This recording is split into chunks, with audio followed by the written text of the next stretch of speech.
Խոսքի ազատության պաշտպանության կոմիտեն 2012 թվականի փետրվարի 15-ից մինչև մայիսի 4-ը ներառյալ երկու փուլով իրականացրել է քաղաքական եւ հասարակական գործիչների մամուլի ասուլիսների հեռուստաեթերում լուսաբանման մոնիթորինգ։ Դիտարկման նպատակն է եղել պարզել, թե խորհրդարանական ընտրություններին նախորդող ժամանակահատվածում հեռուստաընկերություններն ինչ հետաքրքրություն են դրսևորել ընտրություններին մասնակցող, որոշ դեպքում նաեւ չմասնակցող, բայց հանրությանն ասելիք ունեցող տարբեր քաղաքական ուժերի ներկայացուցիչների ասուլիսների նկատմամբ։ Ծրագրի ղեկավար Աշոտ Մելիքյանի վստահեցմամբ այս տարի լրատվամիջոցները համեմատաբար չեզոք դիրք են զբաղեցրել։ Թե հանրային, թե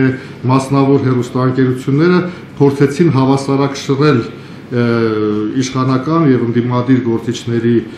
ասուլիսների լուսաբանումը, այլ կերպ ասած դիտարկած ժամանակահատվածում հայկական հեռուստաեթերում բազմակարծությունը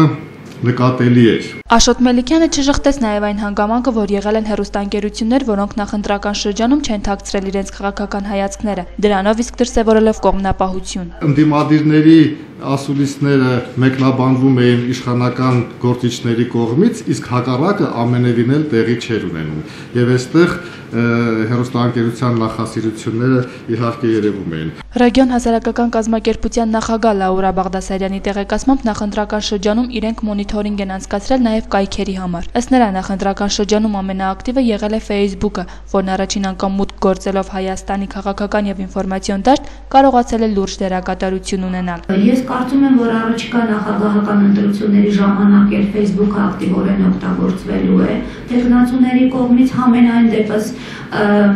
արդեն ընտրություններից առաջ Facebook-ում դիրքավորված կուսակցությունները, քաղաքական ուժերը, տարբեր քաղաքացիական խմբերը միտքեր չունեն Facebook-ից դիսլայք անելու։ Խոսքի ազատության պաշտպանության կոմիտեի կողմից իրականացրած մոնիթորինգի արդյունքում պարզվել է, որ նախընտրական շրջանում լրատվամիջոցները քիչ են անդրադարձել տեխնացուների բանավեճ քննարկումներին։ Ըստ Աշոտ Մելիքյանի դա ունի իր պատճառները։ Ես կարծում եմ, որ սա մեծապես պայմանավորված է նրանով, որ մեզանում դեռ քաղաքական բանավեճի կուլտուրան դեռ չի կայացել եւ լրատվամիջոցները մեծ սպասելիքներ չունեն այդ բանավեճերից։ Մոնիթորինգ իրականացրած կազմակերպությունների անդամները նշեցին, որ դիտարկում անցկացնելու ընթացքում հանդիպել են նաև այնպիսի դեպքերի, երբ ասուլիսը նկարահանվել է, բայց չի լուսաբանվել կոնկրետ լրատվամիջոցի կողմից։ Չի բացառվում, որ դրա բովանդակությունն ուղղակի չի համընկել լրատվամիջոցի տնօրինության քաղաքական հայացքների հետ։ Էմմա Պալյան, Տիգրան Գասաբյան, Gala News Երևան։